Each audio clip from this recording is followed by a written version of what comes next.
Brother వందనాలు brother. Praise the lord. Thank you so much.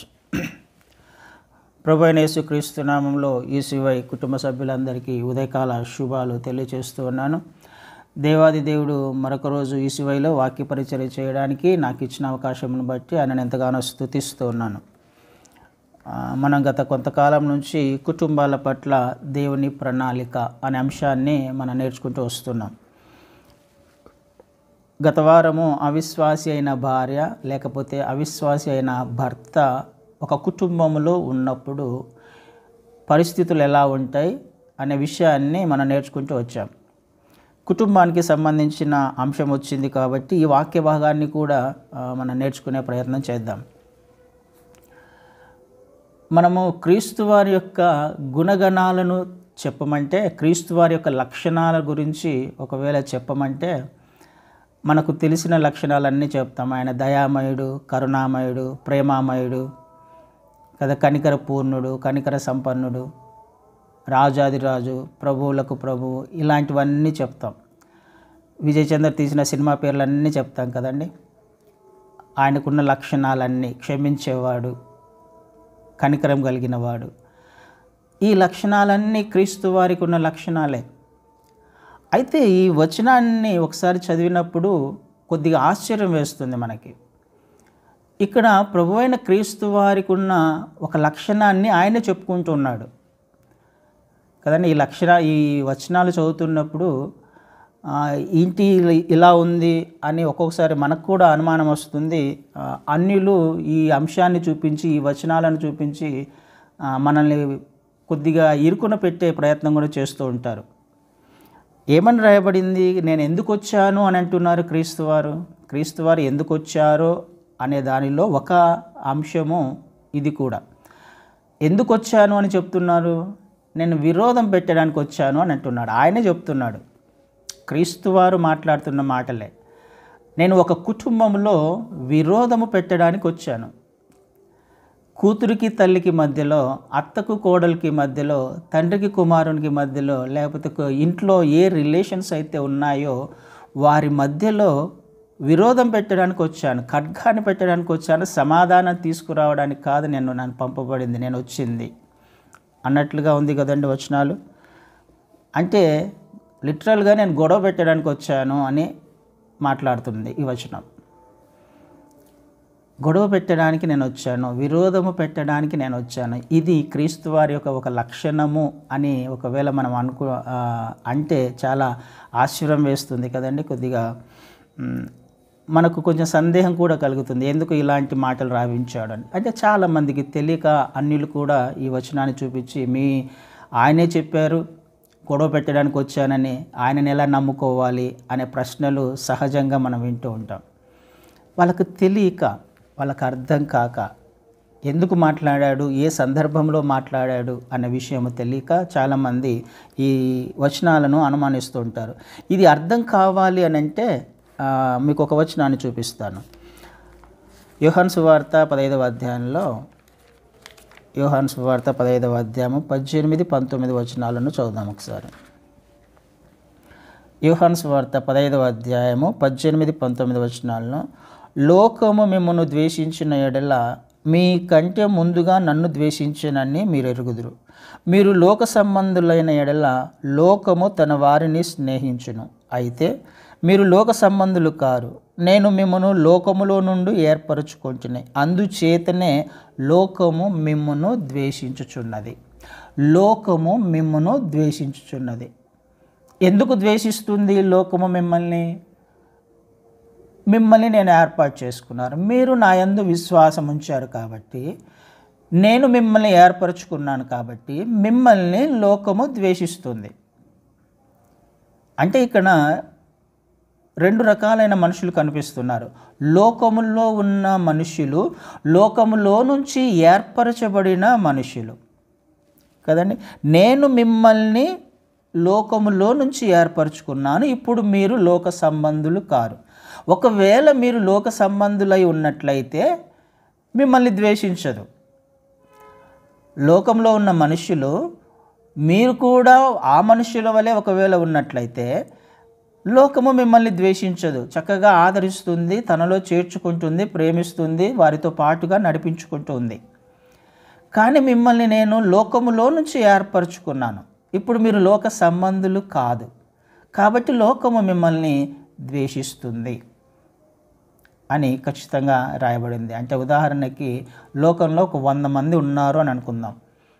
అర్థమవ్వడానికి, లోకంలో ఒక 100 మంది ఉంటే ఆ 100 మందిలో నుంచి 10 మంది క్రీస్తు వారిని నమ్ముకున్నారు. క్రీస్తు వారు ఒక 10 మందిని ఏర్పరచుకున్నారు. అంటే ఇప్పుడు వాళ్ళు ఏర్పరచబడిన వారు ఇంతకుముందు ఈ 100 మంది కలిసి లోకంలో ఉన్న విషయాల మీద ఆసక్తి చూపించేవారు, లోక ఆశల వైపు పరిగెత్తేవారు, ఉద్యోగాలు, వ్యాపారాలు, వాళ్ళు బిజినెస్కి, లేకపోతే వారు లోకంలో ఉన్న వరల్డ్లీ డిజైర్స్ ఏవైతే ఉన్నాయో వాటన్నిటినీ అనుభవిస్తూ అందరూ కూడా సంతోషంగా జీవిస్తూ ఉన్నారు. కానీ ఎప్పుడైతే క్రీస్తు వారిని విశ్వసించిన ఈ 10 మంది ఏర్పరచబడ్డారో, సపరేట్ చేయబడ్డారో, ఆ సమయంలో ఈ 10 మంది ఆ 90 మందితో కలిసేవారు కాదు. ఎందుకు? లోకానికి లేకపోతే క్రీస్తు వారినందు విశ్వాసం ఉంచిన వారికి తేడా ఖచ్చితంగా కనిపిస్తుంది కదండి. లోకము చేసే పనులన్నీ, లోకములో వారు చేసే పనులు క్రీస్తు యందు విశ్వాసం ఉంచిన వారు చేయరు. లోకంలో ఉన్న వాళ్ళు సినిమాకి వెళ్తారు, షికార్లకు వెళ్తారు, లేకపోతే మందులకు, పబ్బులకు, వారికి కావాల్సిన ఆశలు నెరవేర్చుకోవడానికి ఇంతకుముందు వారు వెళ్తూ ఉన్నప్పుడు ఈ 10 మంది కూడా అందులోని వారే, ఇంతకుముందు వెళ్తూ ఉన్నవారే. కానీ ఇప్పుడు ఏర్పరచబడ్డారు కాబట్టి ఇప్పుడు వాళ్ళతో కలవట్లేదు కాబట్టి ఇప్పుడు ఈ లోకంలో ఉన్న ఈ 90 మంది ఈ 10 మందిని ఏం చేస్తున్నారు? ద్వేషిస్తున్నారు. ఎందుకు ద్వేషిస్తున్నారు? వాళ్ళు ఏర్పరచబడడానికి కారణం ఏంటి? క్రీస్తు వారి యందు విశ్వాసం ఉంచారు కాబట్టి. అదే మాట్లాడుతున్నారు. మిమ్మల్ని ద్వేషిస్తే లోకము మిమ్మల్ని ద్వేషించిన ఎడల మీకంటే ముందుగా నన్ను ద్వేషిస్తుంది. మీరు ఏర్పరచబడ్డారు కాబట్టి, వారితో పాటు మీరు సహవాసం చేయట్లేదు కాబట్టి, నా ఆజ్ఞ చొప్పున జీవించే ప్రయత్నం మీరు చేస్తున్నారు కాబట్టి మిమ్మల్ని లోకము ద్వేషిస్తుంది. మిమ్మల్ని ద్వేషిస్తుంది అంటే అర్థం ఏంటి? నన్ను మొదటగా ద్వేషిస్తుంది. వారిలో నుంచి ఏర్పరచబడడానికి కారణం నేను కాబట్టి నన్ను లోకం ద్వేషిస్తుంది అని ఖచ్చితంగా క్రీస్తు వారు ఈ వచనాలలో మాట్లాడుతున్నారు. అంటే ఒక వ్యక్తిని లోకము ద్వేషిస్తుంది, విశ్వాసిని లోకము ద్వేషిస్తుంది అంటే క్రీస్తు వారిని విశ్వసించినందుకు, క్రీస్తు వారి మార్గాలను ఎన్నుకున్నందుకు లోకము ద్వేషిస్తుంది. మనకు యాకోబు పత్రిక 4:4లో కూడా చూస్తాం కదండి. ఈ లోక స్నేహము దేవునితో వైరము, శత్రువులు అని రాయబడింది. ఆయన ఖచ్చితంగా యాకోబు పత్రిక 4:4లో ఒక మాట చదువుతాను. యాకోబు పత్రిక 4:4లో, వ్యభిచారులారా, ఈ లోక స్నేహము దేవునితో వైరమని మీరు ఎరుగరా? కాబట్టి ఎవడు ఈ లోకముతో స్నేహము చేయగోరునో వాడు దేవునికి శత్రువులవుతారు. ఈ లోకాన్ని ప్రేమించిన వారు దేవునికి శత్రువులు. క్రీస్తు వారిని అంగీకరించిన తర్వాత మళ్ళీ తిరిగి లోకాన్ని ప్రేమించకూడదు. నీవు క్రీస్తు వారిని అంగీకరించావు కాబట్టి, క్రీస్తు వారి మార్గంలో నడవడానికి ఇష్టపడుతున్నావు కాబట్టి నిన్ను లోకం ద్వేషిస్తుంది కదండి. శత్రువుగా ఈ లోకం ఉంది, కానీ క్రీస్తు వారి మార్గంలో నడుస్తూ క్రీస్తు వారి బిడ్డలుగా మనమున్నాం.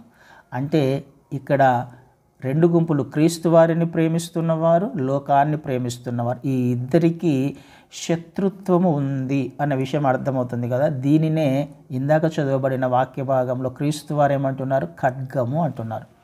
నేను సమాధానాన్ని తీసుకురావడానికి రాలేదు కానీ ఖడ్గాన్నే తీసుకొని వచ్చాను, ఖడ్గాన్నే పంపవచ్చి తిని అనే మాట రాయబడింది. ఖడ్గము అంటే విరోధము కదండి, గొడవలు. ఖడ్గము అంటే విరోధము అని అర్థం. వారికి వీరికి పడదు. ఆత్మానుసారమైన జీవితానికి, శరీరానుసారమైన జీవితానికి ఖచ్చితంగా పడదు. ఇదే విషయాన్ని కుటుంబంలో కూడా అప్లై చేస్తున్నాడు ఈ వచనాల్లో. ఇదే అంశాన్ని ఇప్పుడు చదివిన మన వచనాలలో అంశాన్ని కుటుంబంలో అప్లై చేసుకుంటే, పోయిన వారం మనం నేర్చుకున్నట్టుగా ఒక విశ్వాసి అయిన భర్త లేకపోతే విశ్వాసి అయిన భార్య ఒక కుటుంబంలో ఉన్నప్పుడు, లేకపోతే ఎవరైనా కానీ ఆ కుటుంబంలో ఒక విశ్వాసి ఉన్నప్పుడు, ఆ విశ్వాసికి ఆ కుటుంబంలో ఉన్న మిగతా అవిశ్వాసులైన వారికి ఖచ్చితంగా పడదు. ఎందుకు? ఇంతకుముందు అందరూ కలిసి వారు ఆచారాలు ఆచరించేవారు, పండగలు చేసుకునేవారు కదా. వారికి లోకంలో ఉన్న పరిస్థితులను అన్నిటినీ కుటుంబము అందరూ కలిసి ఎంజాయ్ చేసేవాళ్ళు, ఆచరించేవాళ్ళు, ఒకే మార్గంలో నడిచే ప్రయత్నం చేసేవారు. కానీ ఇప్పుడు భార్య విశ్వాసిగా మార్చబడింది, లేకపోతే భర్త విశ్వాసిగా మార్చబడ్డారు, క్రీస్తు వారిని అంగీకరించారు. అప్పుడు అలాంటప్పుడు ఏమవుతుంది? మిగతా కుటుంబ సభ్యులు ఆచరిస్తున్న ఆచారాల, వ్యవహారాలను, పద్ధతులను, పండగలను, సినిమాలకు వెళ్ళడం కానీ, షికార్లకు వెళ్ళడం కానీ, పబ్బులకు వెళ్ళడం కానీ, మిగతా విషయాలకు ఈ విశ్వాసి వెళ్లకుండా ఉండే ప్రయత్నం చేస్తుంది. వాటితో పాటుగా పార్టిసిపేట్ చేయదు. వారి సంతోషంలో పాలు పంపులు పొందడానికి నిరాకరిస్తుంది. కాబట్టి వారి పండగలను ఆచరించడానికి యాక్సెప్ట్ చేయకుండా ఉన్నాడు. కాబట్టి ఏమైపోతుంది? ఇప్పుడు ఆ వ్యక్తి అంటే కుటుంబంలోని వారికి విరోధము. క్రీస్తు వారిని అంగీకరించిన ఏ వ్యక్తికైనా ఖచ్చితంగా ఈ లోకంలో ఉన్న మనుషులకి విరోధంగా ఉంటుంది. అది తల్లి కూతురు మధ్య కావచ్చు, అత్త కోడల మధ్య కావచ్చు, తండ్రి కుమారుని మధ్య కావచ్చు, ఎవరి మధ్య ఒకే కుటుంబంలో ఉన్నవారైనప్పటికీ, ఒకే కుటుంబానికి సంబంధించిన వారైనప్పటికీ, ఒక వ్యక్తి విశ్వాసిగా ఉంటే ఖచ్చితంగా ఆ వ్యక్తి విరోధముగానే చూస్తారు. ఆ వ్యక్తిని అన్నిట్లో పార్టిసిపేట్ చేయడానికి, అన్నిటికీ ఆ వ్యక్తిని పిలిచే అవకాశం ఖచ్చితంగా లేదు. మీరు గమనించినట్లయితే ఈ విషయాలు మనకు స్పష్టంగా అర్థమవుతాయి. కొద్దిగా దూరంగానే పెట్టే ప్రయత్నం చేస్తారు, ఎదురైనప్పుడు మాట్లాడకుండా ప్రయత్నం చేస్తారు. ఇంతవరకు అందరం కలిసే వెళ్ళాం కదా, ఇంతవరకు పండుగలు ఆచరించావు, ఇప్పుడు ఏమైంది? ఇంతవరకు చేస్తున్నాం కదా, ఇప్పుడు ఏమైంది? ఇంతవరకు వచ్చేవాడివే కదా, ఇప్పుడు ఏమైంది? నమ్ముకుంటే క్రీస్తు వారిని అంగీకరిస్తే చేయకూడదా అనే ఆలోచనలు ఖచ్చితంగా ఆ కుటుంబంలో గొడవలు కూడా అవుతూ ఉంటాయి అన్న విషయం మనకు ఖచ్చితంగా తెలియదు. ఆ అంశాన్ని ఆధారం చేసుకుని క్రీస్తు వారు మాట్లాడుతున్నారు, కానీ క్రీస్తు వారు గొడవలు పెట్టడానికి వచ్చారన్నది కాదు. ఈ లోకానికి క్రీస్తు వారిని ప్రేమించే వారికి ఖచ్చితంగా పడదు, విరోధము. ఈ రెండు సపరేట్ ట్రాక్స్. లోకాన్ని ప్రేమించిన వారు క్రీస్తు వారిని ప్రేమించలేరు. లోకాన్ని ప్రేమిస్తున్న వారు క్రీస్తు వారికి విరోధులు, శత్రువులు. క్రీస్తు వారిని ప్రేమిస్తున్నాము అని అంటే లోకాన్ని విడిచిపెట్టాలి, లోకంలోని ఆలోచనలను, ఆశలను విడిచిపెట్టాలి. ఇది ఈ వచనాన్ని ఆధారం చేసుకొని క్రీస్తు వారు మాట్లాడిన మాటలు. ఆయన విరోధం పెట్టడానికి కాదు వచ్చింది, నిత్యత్వంలోని సంతోషాన్ని, ఆనందాన్ని ఇవ్వడానికి ఆయన వచ్చాడు. కానీ చాలామంది ఏమనుకుంటారు? ఈ క్రైస్తవులకి ఈ లోకంలో ఉన్న విషయాలు అనుభవించడమో తెలియదు అని. అంటే లోకంలో ఉన్న విషయాలను అనుభవిస్తేనే సంతోషించినట్ట, ఒక సినిమాకు వెళ్తేనే, ఒక షికారుకు వెళ్తేనే, క్లబ్లకు వెళ్తేనే, పబ్లకు వెళ్తేనే, మందు తాగితేనే అనుభవించినట్ట, ఆ ఆనందాన్ని అనుభవించినట్ట. చాలామందికి తెలియని విషయాలు ఇవి. క్రీస్తు వారిలో ఉన్న సంతోషం ఏంటో, క్రీస్తు వారిలో ఉన్న ఆనందం ఏంటో, ఆ నిత్యత్వంలోని ఆ సమాధానం ఏంటో చాలామందికి అర్థం కాదు, రుచి చూసి తెలుసుకుంటే తప్ప కదండి. ఎందుకు? ఈ లోకంలో స్వేచ్ఛ ఉంది కాబట్టి అది వాళ్ళకి ఇన్స్టంట్గా దొరుకుతుంది. వారు ఇష్టం వచ్చినట్టు వారు జీవించవచ్చు, ఇష్టం వచ్చినట్టు బ్రతకొచ్చు. అధికారం ఉంది, డబ్బు ఉంది, ఈ లోకంలో జ్ఞానం ఉంది కదా, ప్లెజర్ ఉంది. ఈ లోకంలో ఇన్స్టంట్గా దొరుకుతాయి. అవి కావాలనుకున్నప్పుడు ఈ ఆనందాలు, సంతోషాలు అనుభవించే అవకాశం ఇన్స్టంట్గా వస్తాయి. కానీ క్రీస్తు వారిలో ఉన్నప్పుడు అలా కుదరదు, స్వేచ్ఛ ఉండదు. క్రీస్తు వారి అధికారం క్రిందనే పనిచేయాలి. ఆయన ఏది చెప్పితే అది చేసే ప్రయత్నం చేయాలి. ఏ మార్గాలను బోధించాడో ఆయన చిత్త ప్రకారం నడిచే ప్రయత్నం చేయాలి. కానీ మన ఇష్ట ప్రకారం జీవించే అవకాశము ఖచ్చితంగా ఉండదు. అయితే అందులోనే ఆయన ఇరుకులో విశాలతను కలుగజేసే గొప్ప దేవుడు. ఆ సుఖములో ఆ దుఃఖములో ఆనందాన్ని ఇచ్చేవాడు. మనం వెళ్తున్న ప్రతి పరిస్థితిలో సమాధానాన్ని ఇచ్చేవాడు ఆయన. పరిశుద్ధాత్మ యందలి ఆనందము. పరలోక రాజ్యం అంటే ఏంటి? నీతి, సమాధానము, పరిశుద్ధాత్మ యందలి ఆనందము.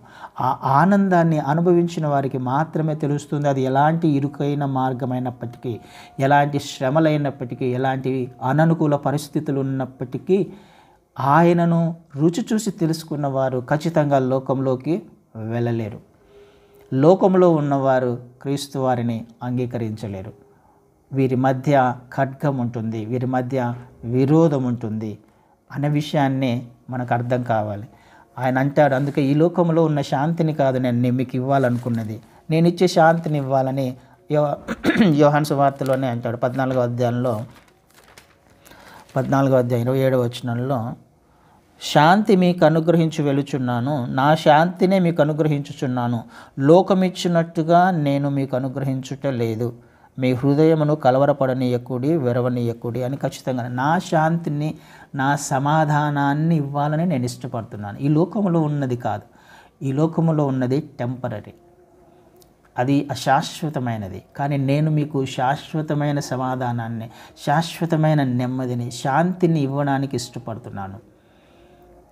ఈ లోకంలో టెంపరరీగా సుఖం కోసం లేకపోతే సమాధానం కొరకు కొన్ని విషయాలు వాటి వెనుక పరిగెడుతూ ఉంటారు. కానీ అది ఖచ్చితంగా మీకు శాంతిని, నెమ్మదిని ఇవ్వదు. మీకు డబ్బు శాంతిని ఇవ్వదు, అధికారము శాంతిని, సమాధానాన్ని ఇవ్వదు, ఉద్యోగము, వ్యాపారము శాంతి సమాధానాన్ని ఇవ్వరు, కారు బంగళాలు శాంతి సమాధానాన్ని ఇవ్వరు.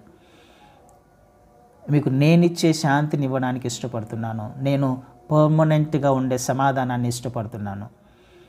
ఈ లోకంలో ఉన్నదంతా అశాశ్వతమైనది. అందుకే కదా ఒక యవ్వనస్తుడైన అధికారి పరిగెత్తుకుంటూ క్రీస్తు వారి వద్దకు వచ్చి మోకాల్లోని ప్రార్థన చేస్తున్నాడు, అయ్యా నేను నిత్య జీవానికి వెళ్ళాలంటే ఏం చేయాలి? ఎందుకు ఆ వ్యక్తికి కావాలి? యవ్వనస్తుడు అని రాయబడింది, రిచ్ పర్సన్ అధికారి అని కూడా రాయబడింది, ధనవంతుడు అని రాయబడింది. అధికారి అని ఆ వ్యక్తికి అధికారం ఉంది, ధనం ఉంది, యవ్వన కాలము కూడా ఉంది, ఇంకా సాధించవలసినది ఎంతో ఉంది. అయినప్పటికీ వచ్చి మోకాల్లోని క్రీస్తు వారు వెళ్తుంటే నేను నిత్య జీవానికి వెళ్ళాలి ఎందుకు అడుగుతున్నాడు ఆయన? ఈ లోకంలో తనకు శాంతి లేదు, ధనంలో శాంతి దొరకల, సమాధానము దొరకల, తనకున్న అధికారంలో శాంతి సమాధానము దొరకల. ఆ విషయం ఆ వ్యక్తికి అర్థమైంది. నాకు యవ్వన కాలం ఉన్నప్పటికీ అన్నీ అనుభవించాను, కానీ ఇందులో నాకు శాంతి లేదు, సమాధానం లేదు.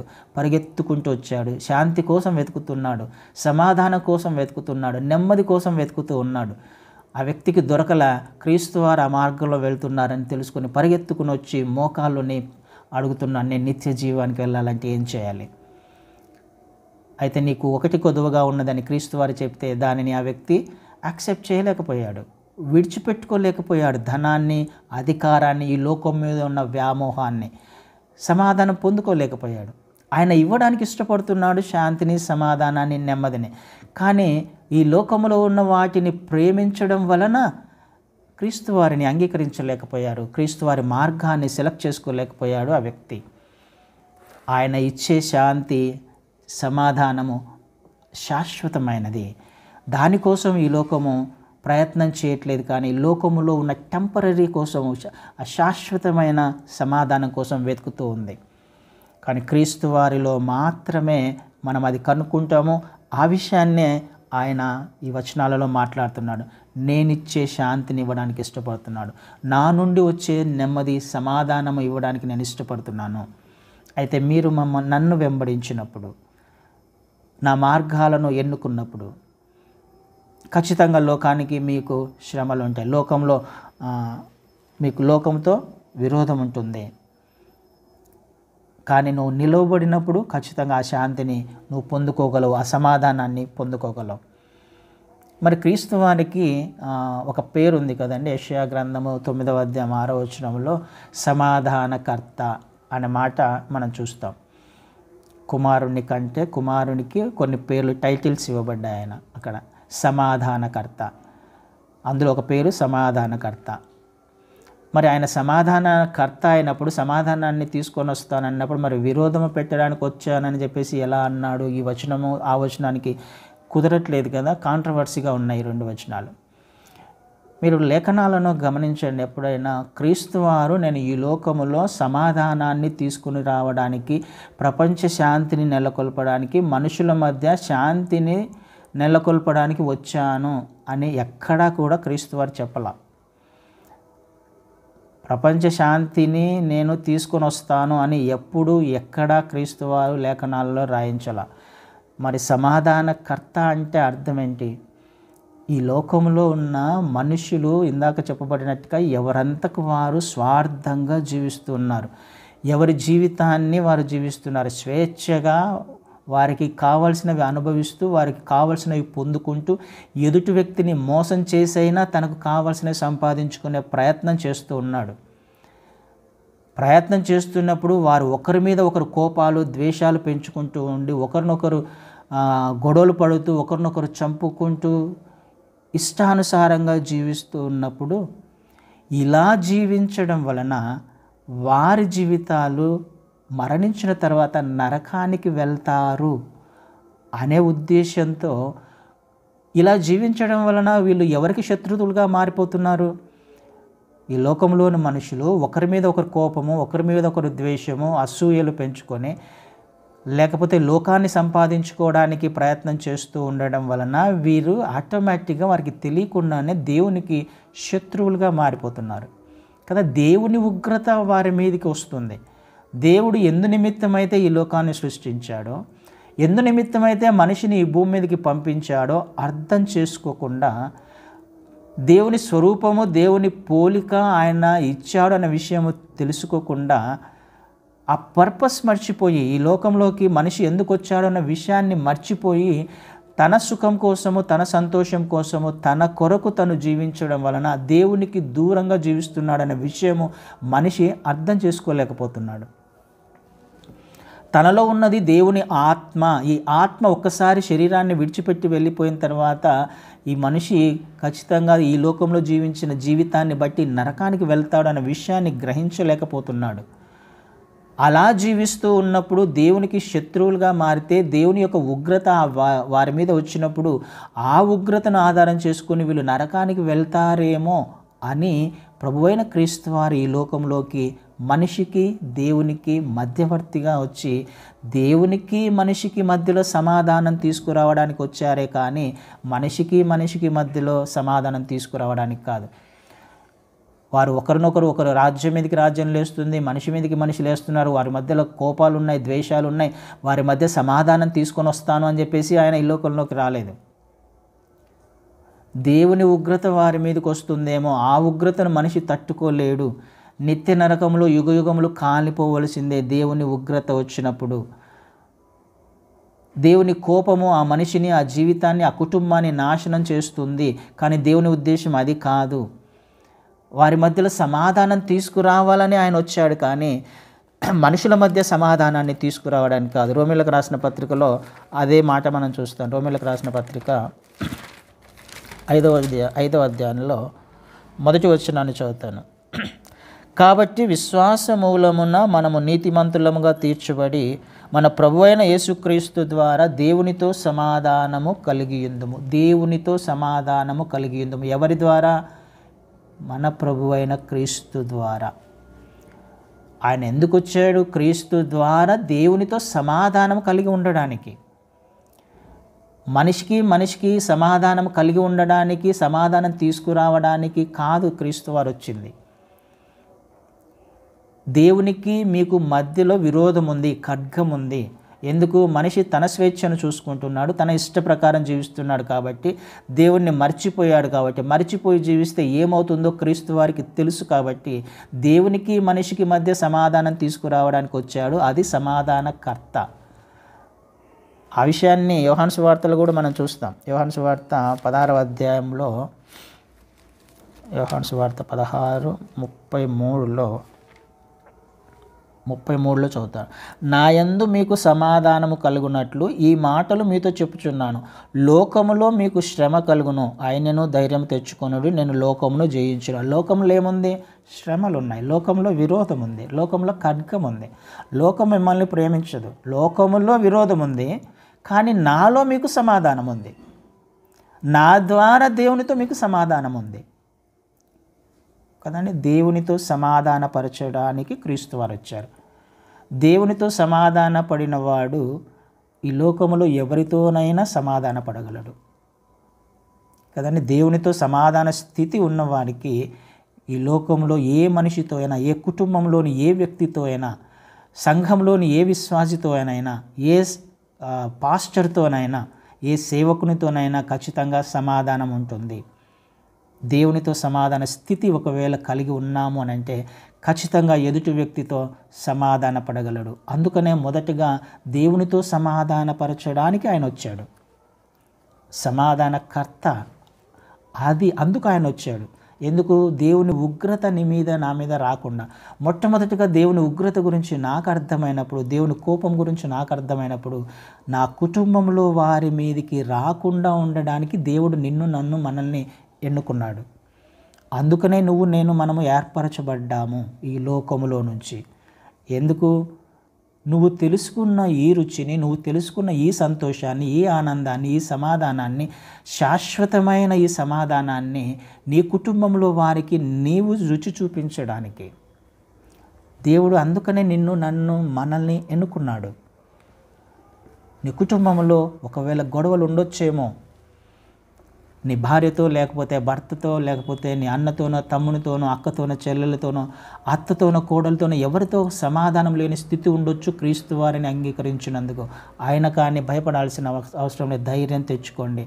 లోకాన్ని జయించిన వాడైనా తిరిగి ఆ వారిని కూడా దేవునితో సమాధానపరచగలడు. అయితే నీ ద్వారా మాత్రమే.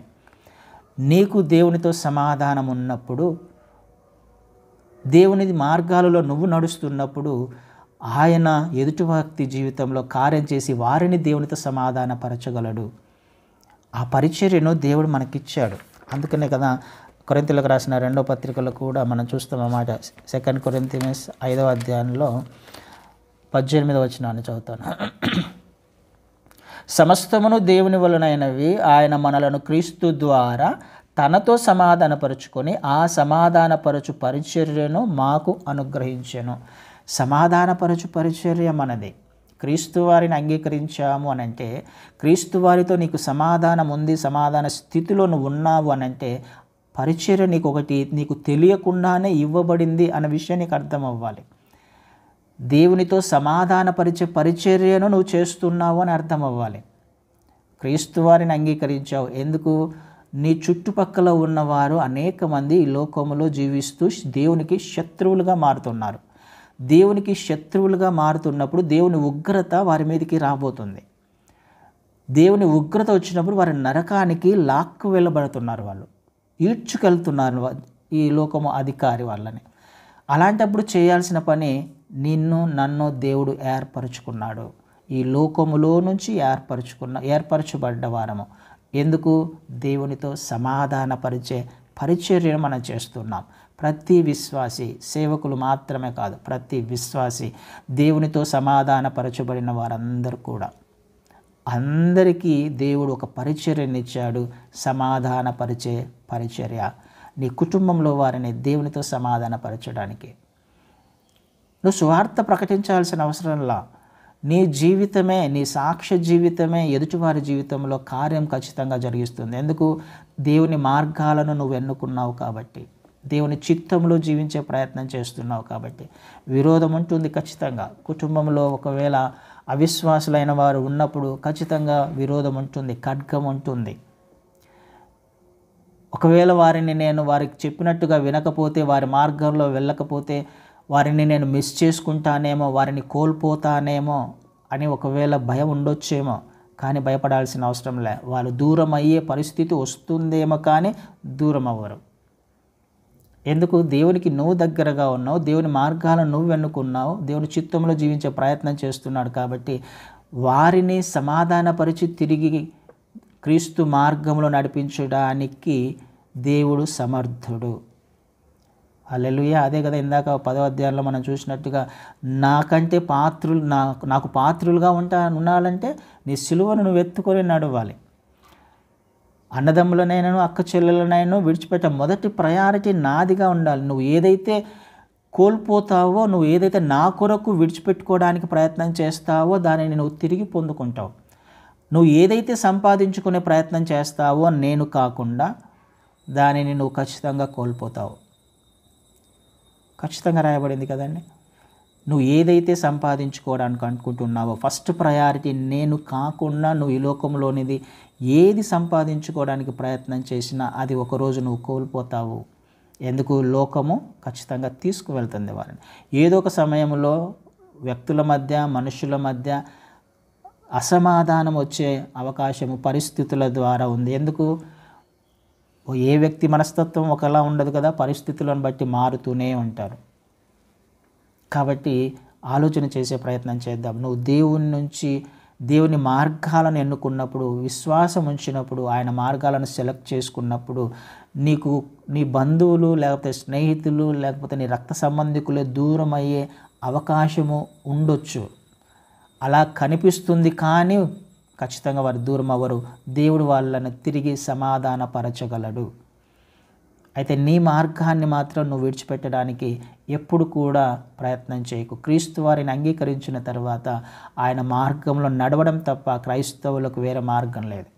తిరిగి లోకంలో వెళ్ళే అవకాశం ఖచ్చితంగా లేదు.